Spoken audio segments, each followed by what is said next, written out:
Hi guys, happy Monday. I hope you are having a productive day. I'm just here, ndizoqala uchuku as always. I want to ask you, did you hear what General Mkhwanazi has said about immigration?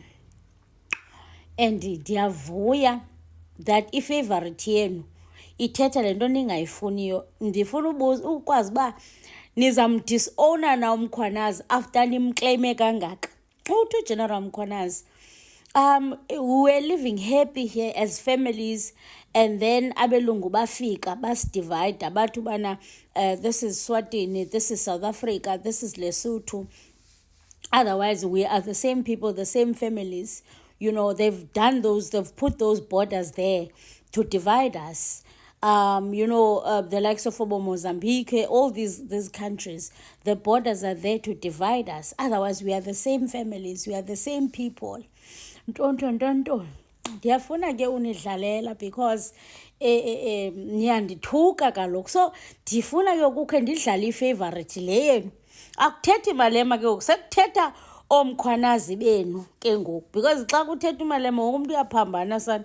Kuphasala ke yonke into. So akhe siveni ke kuGeneral Mkhwanazi, ndifuna ubona uba nizawusithukana ke ukupha kwi-comments. Izolo nisithukile kaloku no-Uncle Musi. So ngoku ndize no-Lieutenant ngoku, the general himself. Ndifuna uyazi uba nizawuthini ke ngoku. Oh, I'm gonna fetch you one by one. Let's listen to our General Mkhwanazi.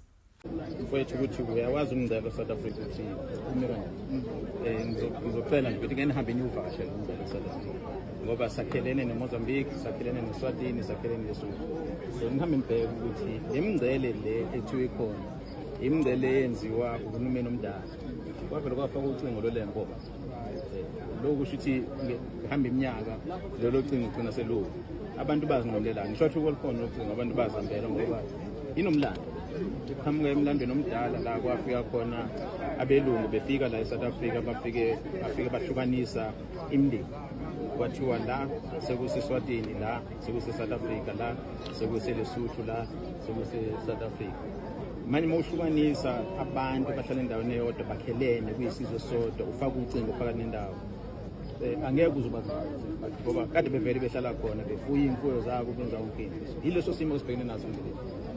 Manje seqhamuka-ke nabaqhama kude hayi like this basebenzisa zona lezo ndlela sokufika ukuthi vele abantu bahleli labakhelene. Abantu base-South Africa bathenga esitolo, bathenga izinto bazithenga esitolo sase-Swaziland, bathenga esitolo sase-Lesotho, bathenga esitolo sase-Mozambique. Nabase-Mozambique njalo bathenga la South Africa ngoba bakhelene labantu bahlala endaweni. Baphethwe inkosi eyodwa, baphethwe iy'nduna ezodwa, bawumakhelwane bayihlobo. So kuba inkinga-ke lo ukuthi ubone ukuthi kahle kahle imuphi umngcele la abantu mabehleli